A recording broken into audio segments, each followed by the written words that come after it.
Kunja Bihari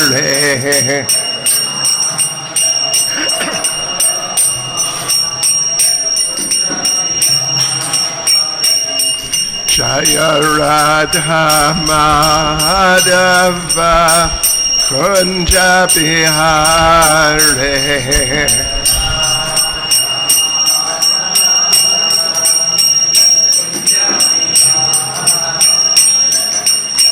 Gopi Jana Ballava Giribaradhare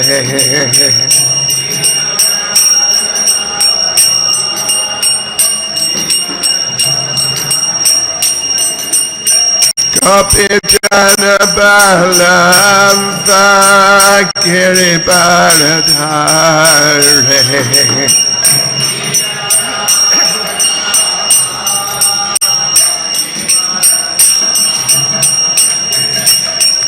Yashodanandana Vraja Janaranjana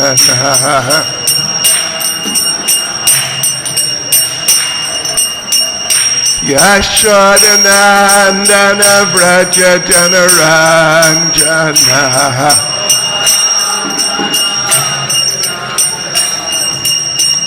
Yamunati Ravanachare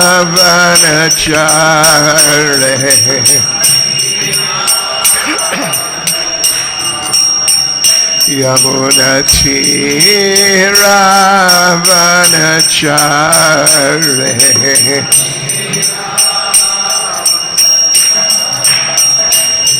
Jaya Radha Madhava Kunja Bihari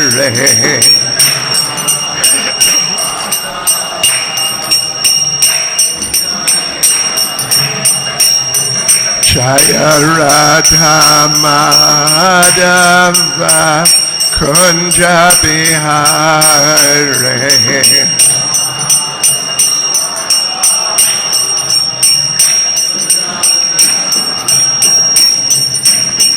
Gopi Jana Ballava Giribaradhare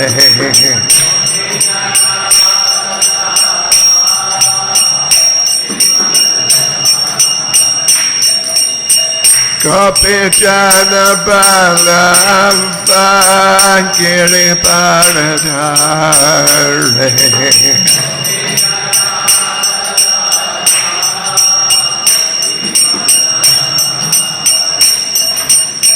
Yashodanandana Vraja Janaranjana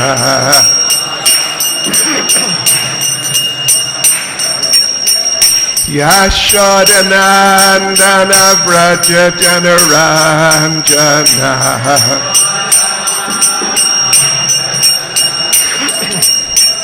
Yamunati Ravanachare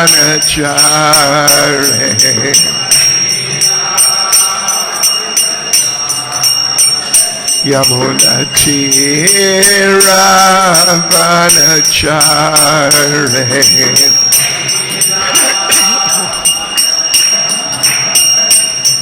Jaya Radha Madhava Kunja Bihari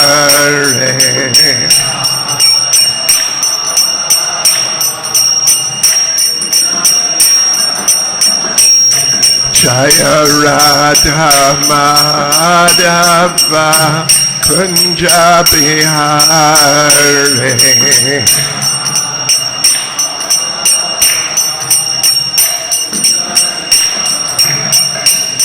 Jai Prabhupada, Jai Prabhupada, Jai Prabhupada, Jai Prabhupada.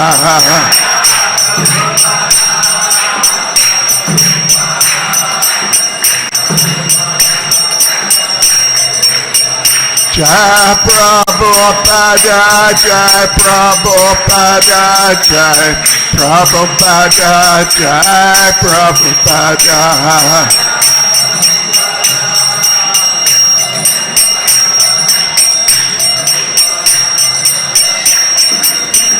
Jai Prabhupada, Jai Prabhupada, Jai Prabhupada, Jai Prabhupada.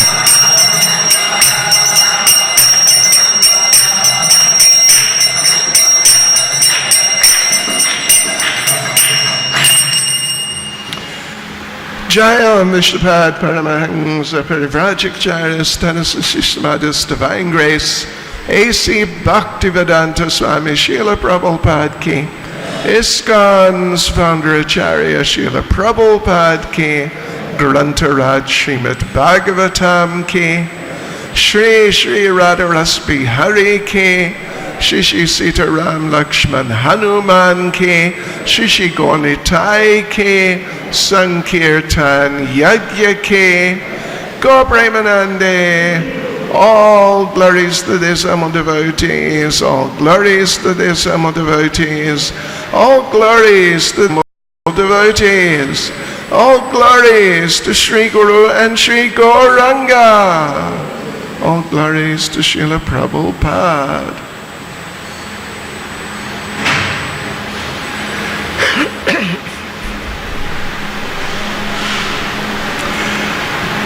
Om Namo Bhagavate Vasudevaya.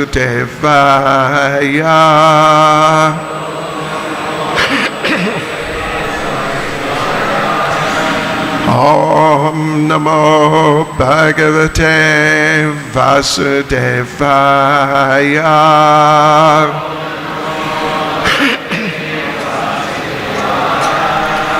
Om Namo Bhagavate Vasudevaya.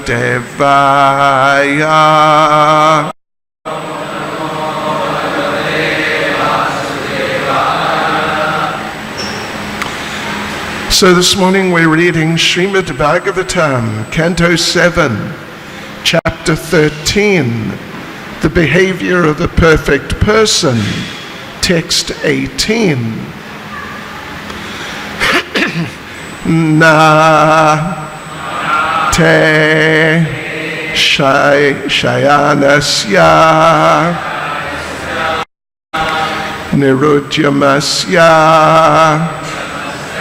brahman no harto yata eva boga abogino Yam Tava Vipra Deha Piva Yatas Tad Vada Na Shamam Chet Nate Shayanasya Nirudamasya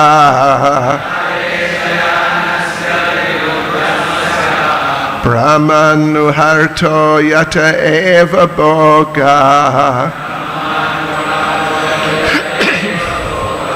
Abogino yam tava vipradeha Piva yatas tadvadanakshamam chet Nate shayanasya nirudamasya Brahmanuharto yata eva boga Abogino yam tava vipradeha Pivayatas tad vadanakshamam chet Nate shayanasya nirudyamasya Brahmanuharto yata eva boga Abogino yam tava vipradeha Pivayatas tad vadanakshamam chet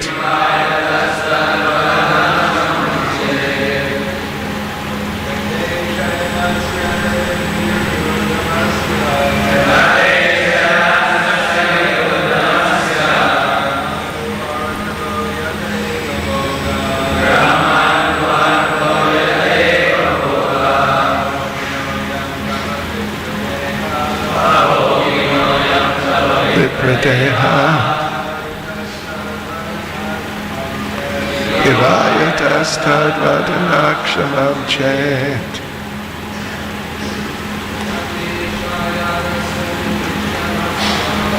Vanteshana Saravajamasya Brahmano Bhartoyata Eva Moga Bhogano Yantava Vipradeha Pivayadastad Vadanakshamam Chet. Matajas.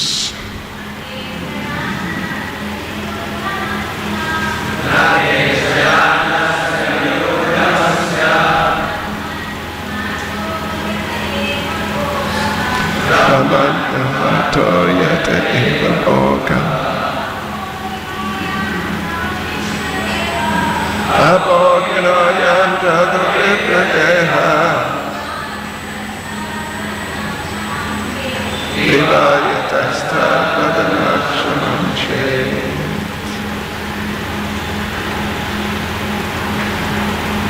Na, not, te, of you, shayanasya,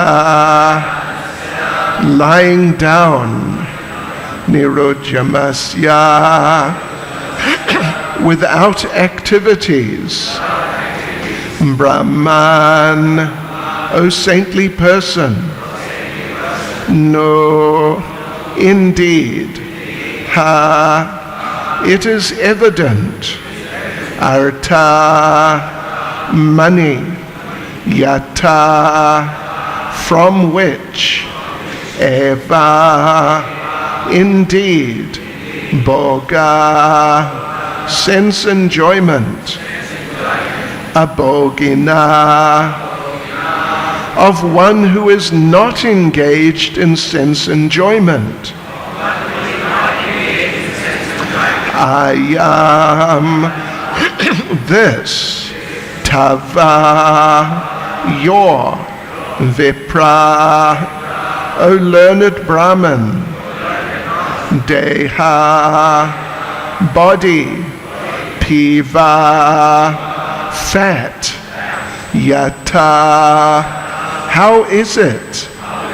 Tat, that fact, vada, kindly tell, na, us, shamam, excuse, chet, if I have asked an impudent question.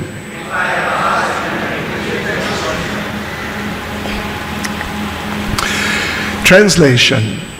O Brahman, fully in knowledge of transcendence, you have nothing to do, and therefore you are lying down. It is also understood that you have no money for sense enjoyment.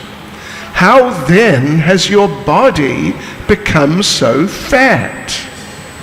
Under the circumstances, if you do not consider my question impudent, kindly explain how this has happened. Purport by Srila Prabhupada. Generally, those engaged in spiritual advancement take food only once, either in the afternoon or in the evening. If one takes food only once, naturally he does not become fat. The learned sage, however, was quite fat, and therefore Prahlad Maharaj was very much surprised. Because of being experienced in self-realization, a transcendentalist certainly becomes bright-faced, and one who is advanced in self-realization must be considered to possess the body of a Brahmin. Because the bright-faced saintly person was lying down and not working, and yet was quite fat, Prahlad Maharaj was puzzled and wanted to question him about this. I'll read the verse again. Nateshaya nasya nurujyamasya brahmanu harto yata eva boga. Abogino yam tava vipradeha pivayatastad vadanakshamam chet. O Brahman, fully in knowledge of transcendence, you have nothing to do, and therefore you are lying down. It is understood that you have no money for sense enjoyment. How then has your body become so fat? Under the circumstances, if you do not consider my question impudent, kindly explain how this has happened.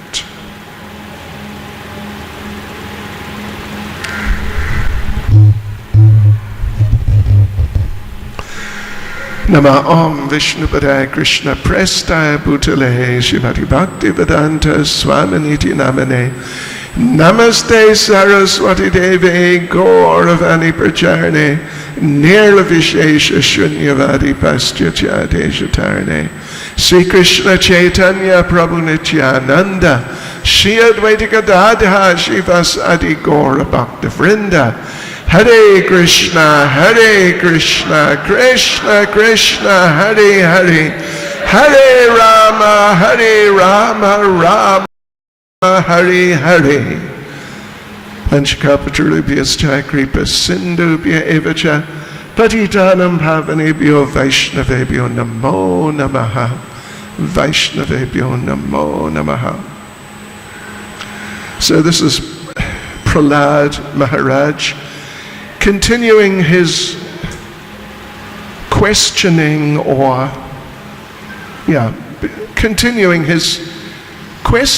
about the extraordinary nature and position of this saintly person who was just lying down in the middle of the forest, just lying down somewhere. And Prahlad Maharaj, of course, as Prabhupada mentions in the purport, he's very knowledgeable about self-realization and processes for achieving self-realization and what is helpful for self-realization, what will act against self-realization, and what are the results of activities for self-realization in different ways. It's quite a substantial picture. What happens, different things happen to a person in different ways when they engage seriously in self-realization. And generally, in many cases, or generally, when a person engages in self-realization, you generally don't just find him just lying on the ground somewhere in the forest, just lying there. That's one thing which was intriguing Prahlad Maharaj. But another thing, and the main thing really is mentioned here, is that when a person is engaged seriously in self-realization, generally, or practically always, but definitely generally, the person does not become fat.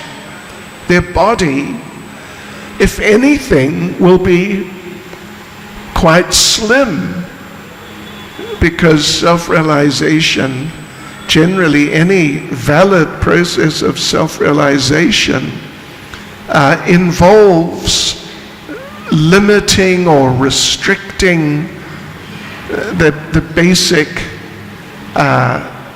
bodily activities for sense gratification: eating, sleeping, mating, defending. All these things become reduced or even practically come to zero when a person is very advanced. Practically hardly any eating, hardly any sleeping, no mating, defending. When a person's advanced in self-realization, practicing self-realization, then they become like this. In fact, Srila Prabhupada said on a number of occasions, when he talked about symptoms of advancement in Krishna consciousness, Prabhupada on a number of occasions said that you can tell because the person has reduced their eating and reduced their sleeping. But now here's a person who, at least in some respects, Prahlad Maharaj could immediately recognize by other symptoms. He must be very advanced, but his body was quite fat. It seems to be a contradiction, something of that sort. And Prahlad, to such a point that Prahlad, who of course is a real gentleman, Prahlad Maharaj is a first-class Vaishnav. Shri Shri Radha Rasabihariji, Shri Shri Sita Ram Lakshman Hanuman, Shri Shri Gaurnitai Ki Jai. Prahlad Maharaj is a first-class Vaishnav. Earlier on in this chapter, where there's the description of the whole pastime of Prahlad, Hiranyakashipu, Lord Nrsingadev, then it's described there. There's one verse describing when Prahlad was a child, 5 years old, his personal qualities, how he treated juniors just like they were his younger brothers, seniors practically like they were God. So Prahlad Maharaj is a person of very good character and behavior. And when a person is like that, cultured person, they normally will not go around asking people, why are you so fat? This is perhaps more for children. You know, children tend to be very uninhibited in these respects. And they may ask their mother, why is this person so fat? Not thinking that, you know, maybe it's not quite the right thing to say or a nice thing to say. So Prahlad Maharaj, the thing is that this person was quite fat, but, and not just sort of healthy, as some might say, but actually, you know, apparently a bit on the excessive side. And you just don't expect that from a self-realized person or a person engaged in the culture of self-realization. So just the fact that he asked the question, someone like Prahlad would ask such a question, it means he really was intrigued. He just couldn't understand this. It appeared to be a real, like a serious contradiction. And in the previous verse and purport, particularly the purport which was read the other day, then Srila Prabhupada makes reference to the fact, and he also states exactly the same thing in one purport in Chaitanya Charitamrita, that his own spiritual master, Srila Bhaktisiddhanta Saraswati Thakur, he did not appreciate it if any of his sannyas disciples started to become fat, and he would point it out, and in other words, stimulate them to take some action to counteract it. Yeah. So Prahlad Maharaj is quite intrigued by all this. And therefore he's asking this, what even he himself says. It's an impudent question. It's like a rude question that you generally just shouldn't and wouldn't ask.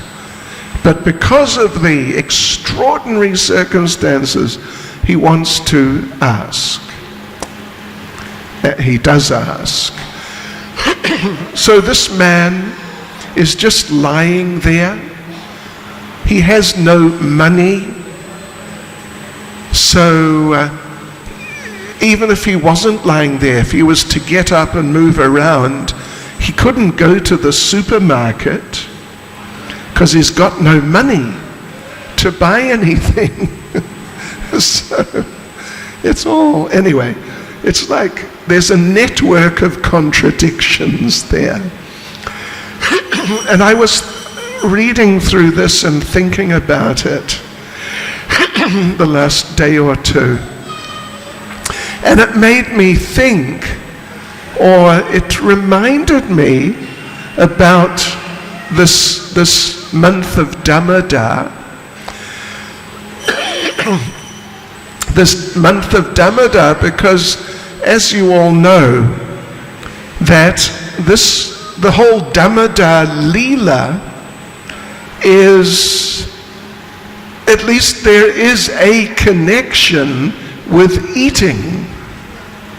There is a connection. And why not bring it out? Because it's important in terms of this whole Damodar Leela. The Damodar Leela is very important. Very important. At least one way we can get some idea of why it's important, or how important it is that the whole month is dedicated to it. Normally some other big day like Janmashtami, Radha Astami, Govardhan Puja is coming, and etc., etc. They have just the one day is dedicated to them, or sometimes they have a Bhagavad Gita week, or Ramayana week, or 9 days, or something like that. But this is a month. This is a month which must indicate to some degree that there's special importance there, and eating is just part of the whole thing, because I'm sure, as everyone knows very well,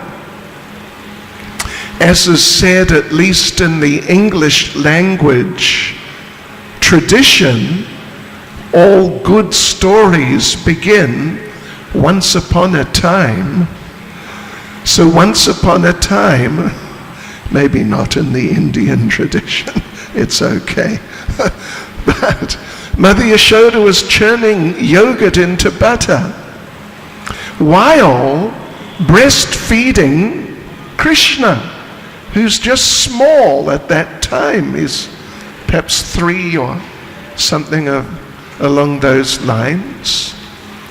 And it's stated that a child, a little child, like how Krishna was at that time, a child is most secure and satisfied and happy, and just, that's about as good as it can get for a child, is when they're being breastfed. It's a very special situation for a child.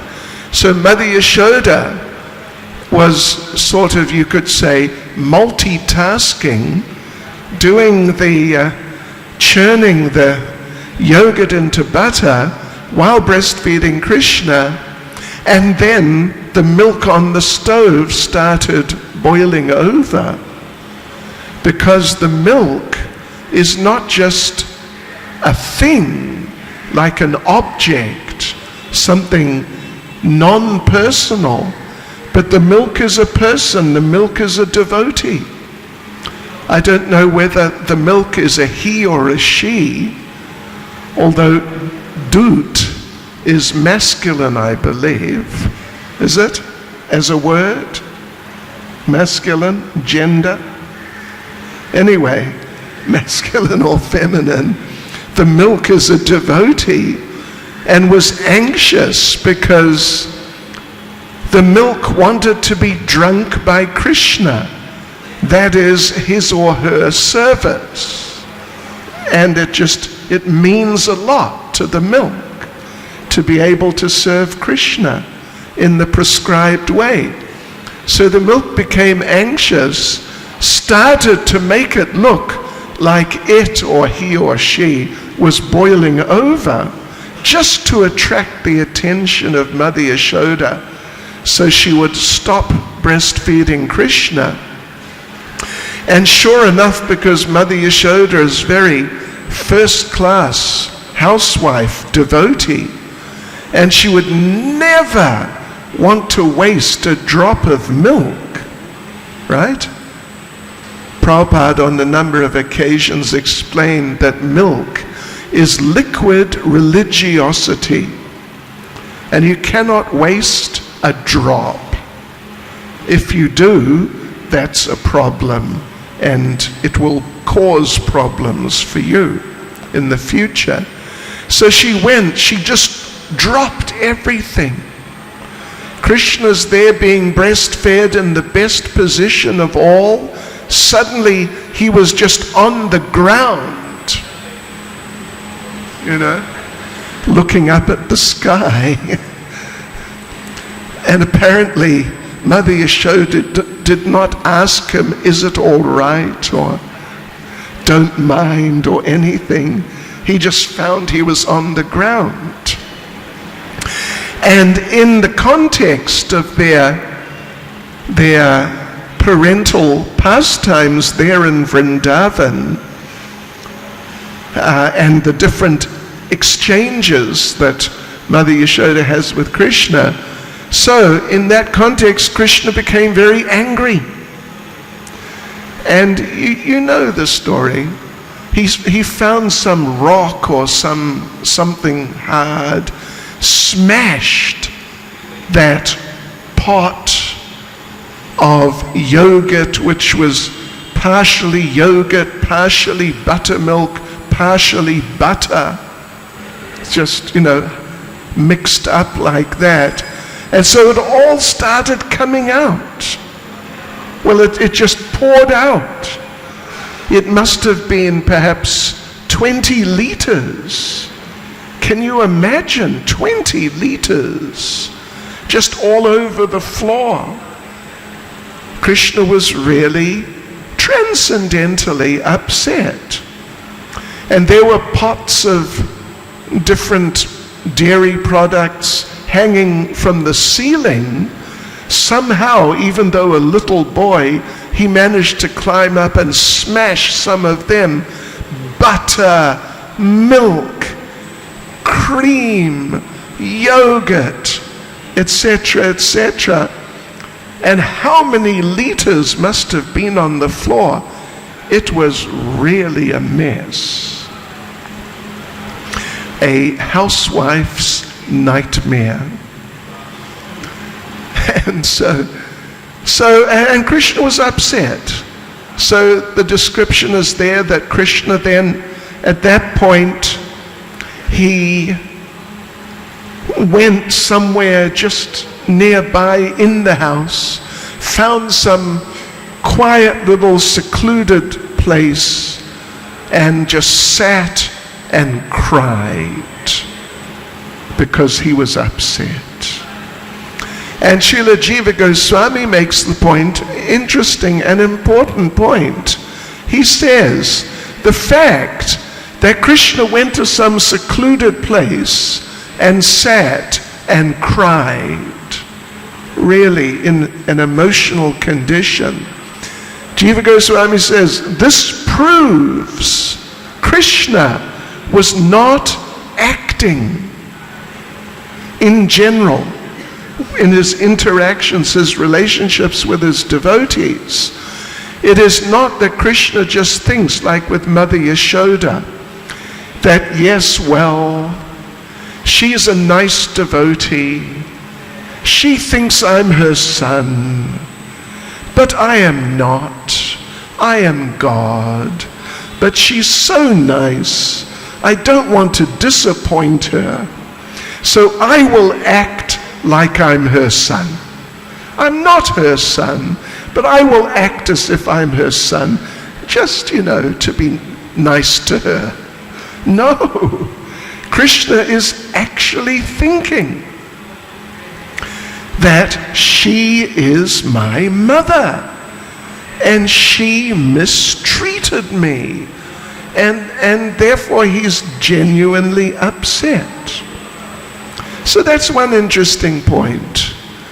Then Krishna came out and started eating some of the butter, which was just all over the floor along with the various other things. He started eating the butter. And of course, a very interesting question, an important question, is why is Krishna so fond of butter? He also likes other things. A nice sabji is nice. A nice sweet is nice. But particularly, Krishna has a real fascination, a real attraction for butter. And therefore he's famous as Makhan Chor, the butter thief. You don't really hear much about Krishna as Dut Chor, do you? I don't think so. Or even Burfi Chor, Chum Chum Chor. Maybe sometimes a Dahi Chor, a little. But Makhan Chor, he's famous as Makhan Chor. He has an attraction to butter. And so why? Why the butter and not the other things? Is it just somehow or other? Different people have different tastes in food. Some like pizza, some like sweets, some like, anyway, you know what I mean. Different people have different tastes. And they're attracted to whatever type of foodstuff it is. So in this case, with Krishna, it's butter. But is it really that he just wants to just eat butter just because it's butter and he likes the taste? Not really. This is discussed actually by Srila Vishwanath Chakravarti Thakur. He explains it in a very nice way. First of all, the cows, they're persons, they're not just animals, dull animals, they're people. And the cows are thinking, we want Krishna to get our milk. So in this way, all their love is going into their milk. And the ladies, they milk the cows and take the milk, and a certain amount of it they transform into different other dairy products. And while they are doing all of this, they're also thinking, we want Krishna to get all the different things they're making. So their love is going into those different products also. But the thing is this, interesting point, to make yogurt out of milk. It's pretty simple. There's a procedure. It's not really hard work. And yeah, you get your yogurt and so on. But now to make butter, I don't know how much experience any of you in the audience have with making butter by hand. But it's a bit of a process. You know, it takes time and effort.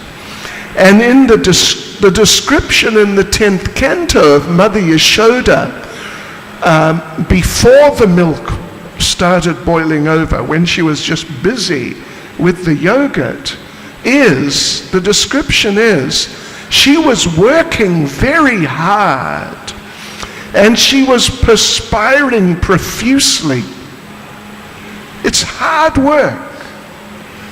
So because it's particularly hard work, whereas in many cases producing the other milk derivatives, it's relatively a lot easier. So much of her heart and mind and energy was invested in the butter. So therefore, of all the different dairy products, all of them, they have the love of the cows. They have the love of the ladies or whoever makes them. But particularly the butter has so much love. And Mother Yashoda was just churning away, just meditating on the butter which was to come, and her love was going into that. And Krishna, he's not really just interested in eating something. He wants to taste the love of his devotee. That's all. In fact, he doesn't even really care how expertly something is cooked or prepared. Yeah. Vamsidas Babaji would offer his Gopal deity raw brinjal, uncooked. Just cut it up, offer. And I don't know if you've tasted raw brinjal. It's not so nice. And I think that's why people don't eat it raw, generally, like banana skins. Anyway, so this is the point. This is the point. Krishna wanted to taste that love. And all the different ladies in the community, they wanted Krishna to taste their love by taking their butter. And therefore Krishna had this habit of going around and taking the butter. Of course, Mother Yashoda didn't really see it in those terms. She just thought that Krishna is a bad boy, and he's going to grow up to become a bad adult, and I have to correct him and help him so that he grows up to become a good person. Otherwise, now he's stealing butter. When he's older, maybe he will steal motor cars or chariots, perhaps, or ox carts. Maybe he will start the Makan Mafia.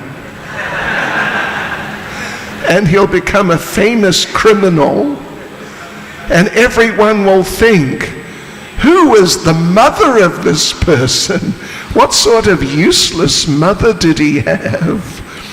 Couldn't bring him up properly. So Mother Yashoda, she was very concerned. So what she did, from Nanda Maharaj's herd of cows, she selected several, the best cows. And then she went around Vraja finding where the best grass was growing. And she would personally go every day and cut that grass and bring it and feed those best cows by hand and milk them and get the best milk and make it all into yogurt and make it all into butter. And it was kilos of butter, and she just give it to Krishna. Take it, just eat it. And it was the best butter. And she thought, this is the way to stop him from this stealing habit. So she'd leave Krishna with kilos of butter and come back in 10 minutes, but he was gone. He was next door stealing their butter. So poor Mother Yashoda, she had a bit of an inferiority complex. I'm not a proper mother. I can't even make good enough butter. But the point was, as we explained, as Vishwanath Chakravarti Thakur explains, Krishna wanted to taste the love of these older gopis. And they would have been happy, just take as much butter as you want. But the problem was, if they just gave Krishna their butter, their husbands would have objected. And they might have got very angry that, this is our livelihood and you're just giving it away. And perhaps there would have been divorce, although it was unheard of in those days. So in order to please those ladies and the cows, but to avoid the ladies getting into trouble, Krishna stole the butter. He stole it, and he took the blame. And when the husbands came back at night and they found out that Krishna had stolen the butter again, then the wives would act like they were upset. You wouldn't believe it. Krishna stole the butter again. It's terrible. Actually, they were happy. So Krishna took the blame. So it's a very special, loving exchange.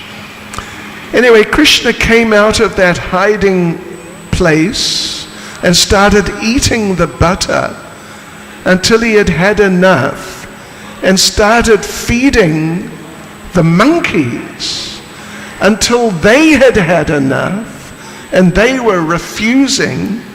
And then Mother Yashoda came back in after saving the milk. And there's Krishna offering the butter to the monkeys, and the monkeys are refusing. And Krishna, being a very naughty boy, Krishna said, Mata, just look, your butter is so bad, even the monkeys won't eat it. And poor Mother Yashoda, that was it. That was it.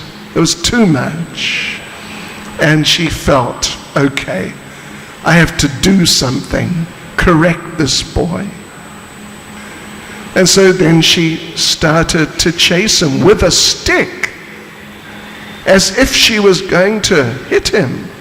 Of course, she was not going to hit him, but she wanted to discipline him, correct him, frighten him a bit. Sometimes with children, that has to be done, otherwise they may not get the message. But it wasn't just that she was angry and she just wanted to just lash out and just hit him. No, she wanted to help him, actually. So like this, that's a little background. The whole pastime, it would take some time to go through it all. But then she started chasing him, couldn't catch him, because she is a kind of somewhat heavily built, middle-aged lady. Krishna's this nimble little boy. He can just dodge around very quickly. She couldn't catch him. But then that mood of motherly concern just overflowed and just overwhelmed Krishna. And then she caught him and tied him up. But initially the rope was 2 fingers too short. And more rope, 5 meters perhaps. But it was 2 fingers too short. And Krishna's just a little boy. How could 5 meters of rope not be enough? You know, 5 meters of rope will not get around your belly. You have been eating too much prasadam. A lot too much. And then so much rope and kilometers of rope, but it's always 2 fingers too short.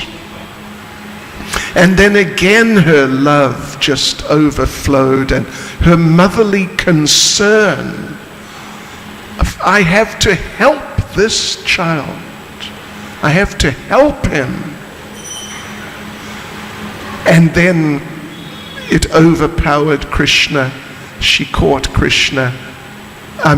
She was able to tie up Krishna. And then the pastime continued to unfold with the deliverance of Manigriva and Nalakuvara. So anyway, this is just very briefly, in Krishna consciousness, we have many long stories. Many long stories. So this is also quite a long story, but that's an abbreviated version of it. And it involves eating, Krishna eating the butter, that whole experience. And of course we can imagine if the Yuga Dharma was not Harinam Sankirtan, if the Yuga Dharma was eating prasadam, sure, life would be different, wouldn't it? Maybe we would all be like this Brahmin sage. So anyway, Mother Yashoda disciplined Krishna. He didn't really learn his lesson though. He kept on stealing the butter. And Manigriva and Nalakuvara were delivered, went back, ultimately back to Godhead. And as they say in the English tradition, when everything ended up, they all lived happily ever after in Vrindavan. Shri Vrindavan Dham Ke, Shri Shri Yashoda Damodar Ke, Srila Prabhupada Ke, Gaur Premanande. Hare Krishna.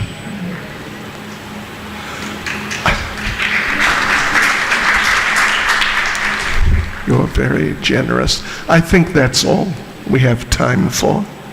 Questions will be next time. Hare Krishna.